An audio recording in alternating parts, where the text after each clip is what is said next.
His miracles. A miracle is an extraordinary event that God Almighty brings about at the hands of a prophet to prove his prophethood, strengthen the believer's faith, and break the unbeliever's obstinacy. The universe operates according to God's fixed laws. In the absence of his laws and the uniform character of natural events, everything would be in continual flux. In such an environment, we would be unable to discover the divine laws of nature or make any scientific progress. Although recent discoveries in atomic physics have shown that whatever exists is a wave in continuous motion, on the surface everything occurs according to classical or Newtonian principles. This has forced scientists to admit that they cannot state that anything will exist in the same state as it did even 1 second ago. Normally, life has its own laws according to which we behave. We need food and water to satisfy our hunger and thirst, and go to a doctor when we are sick. We use animals for labor, but cannot talk to them. Trees are fixed in their places, and neither they nor stones and mountains greet us. We conform to the laws of gravitation and repulsion, and do not attempt to rise into the sky without first making the relevant calculations. All of these and other laws make human life possible. However, since God has determined them, He is not bound by them. Therefore, He may sometimes annul a law, or change the ordinary flow of events, to allow a prophet to perform what we call a miracle, or to show that he can do whatever he wills at whatever time he desires. The original word in Islamic literature, translated as miracle, is mu'jiza, something no one else can do.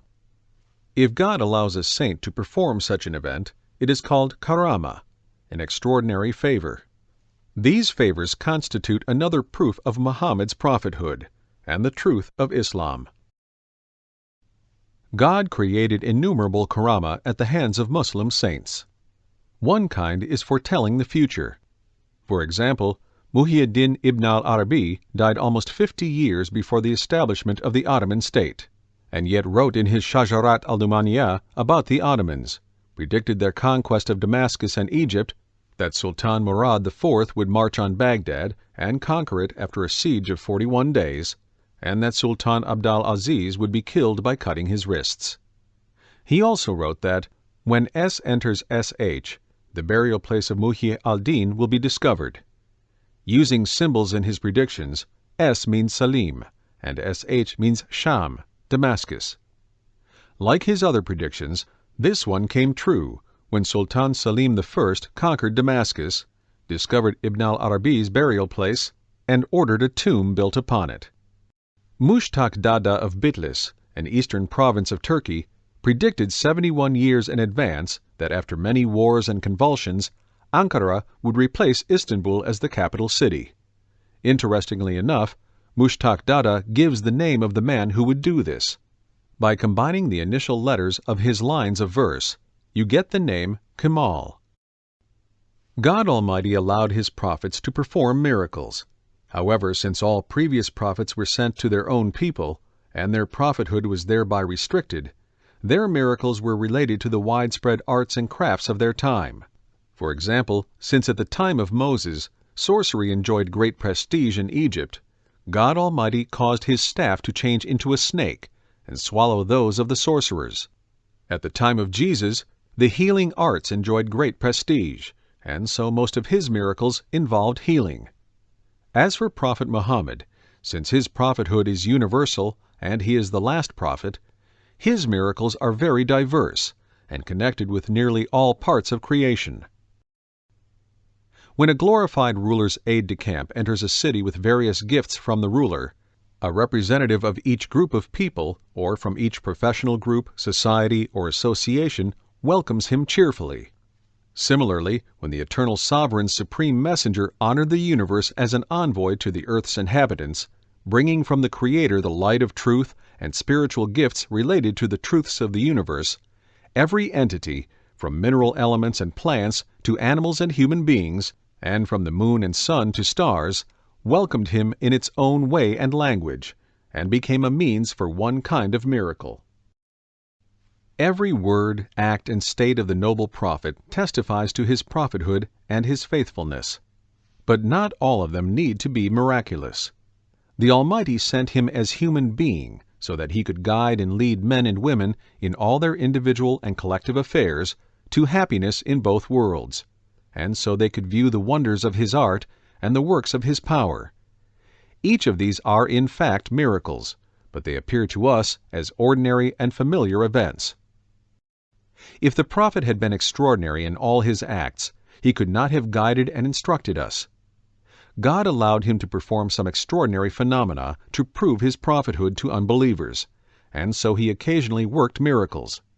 But these were done in a way that did not compel belief, as this would negate the purpose of our testing and exercise of free will. If miracles forced people to believe, thereby depriving them of their choice to believe or not, our whole existence and purpose would be meaningless. The majority of the prophet's approximately 1,000 miracles were related first by companions, then by numerous reliable narrators and authorities, and subsequently recorded in authentic books of tradition. As for the rest, although related by only one or two companions, they also must be indisputable, as they were later judged true by all reliable authorities and narrated by more than one chain of transmission. In addition, most occurred in the presence of many people. For example, a military campaign, wedding ceremony, or feast, and one or more of those present related it, and the others confirmed it by keeping silent. Therefore, the miracles recorded in authentic books of tradition are indisputable and cannot be denied or rejected. Examples of the prophet's miracles. The Quran declares, "Glorified be he who carried his servant by night from the sacred mosque, Masjid al-Haram, to Masjid al-Aqsa, the neighborhood of which we have blessed, that we might show him of our signs. Surely he is the all-hearing, the all-seeing. Then he drew nigh and came down, till he was 2 bows' length or even nearer, and he revealed unto his servant what he revealed. The heart of his servant lied not in seeing what he saw." The Ascension is one of the greatest miracles of the Prophet Muhammad. Having been favored with spiritual perfection and full refinement through belief and worship, God took him to his holy presence. Escaping the imprisonment of natural laws and material causes, and transcending bodily existence, the prophet crossed distances swiftly and rose above all dimensions of the material world until he reached the holy presence of God. Atomic physics has changed many concepts in physics. It also has established that this world is only one dimension or appearance of existence among many, each of which has its own particularities. Einstein posited that time is only one dimension of existence. Science has not yet drawn any final conclusions about existence, for new findings and developments continually change our view of it. Therefore, how can one question the Ascension? People have difficulty in understanding how one can penetrate all time at the same moment as a single point. To better understand this subtle matter, consider the following analogy. Imagine that you are holding a mirror. Everything reflected on the right represents the past, while everything reflected on the left represents the future. The mirror can reflect one direction only while you are holding it. If you want to see both sides, you must rise so high above your original position that left and right are united into one, and nothing remains to be called first or last, beginning or end. In the Ascension, the prophet must have moved with the speed of the Spirit, as he traveled through all time and space and all dimensions of existence in a very short period. During that heavenly journey, he met with previous prophets, saw angels, and beheld the beauties of paradise and the terrors of hell. He observed the essential realities of all Quranic issues, as well as the meanings and wisdom of all acts of worship. He also reached the realms where even the greatest angel, Gabriel, cannot reach, and was honored with a vision of God's countenance, free from any qualitative and quantitative dimension and restriction. Then, to bring humanity out of the darkness of material existence and into the illumined realm of belief and worship, so that all men and women can experience their own spiritual ascension, he returned to the world. Another miracle, that of splitting the moon, was performed before people who persisted in denying Muhammad's prophethood. As related by Abdallah ibn Masud, one night while they were in Mina, the Prophet split the moon in two with a gesture of his index finger. One half appeared behind the mountain, and the other in front of it. Then the Prophet turned to us and said, "Be witnesses." The Quran relates this miracle. The hour has approached, and the moon split. But whenever they see a sign, they turn away and say, "This is evident magic." We will now relate several other miracles, all of which are thoroughly documented in Islamic literature.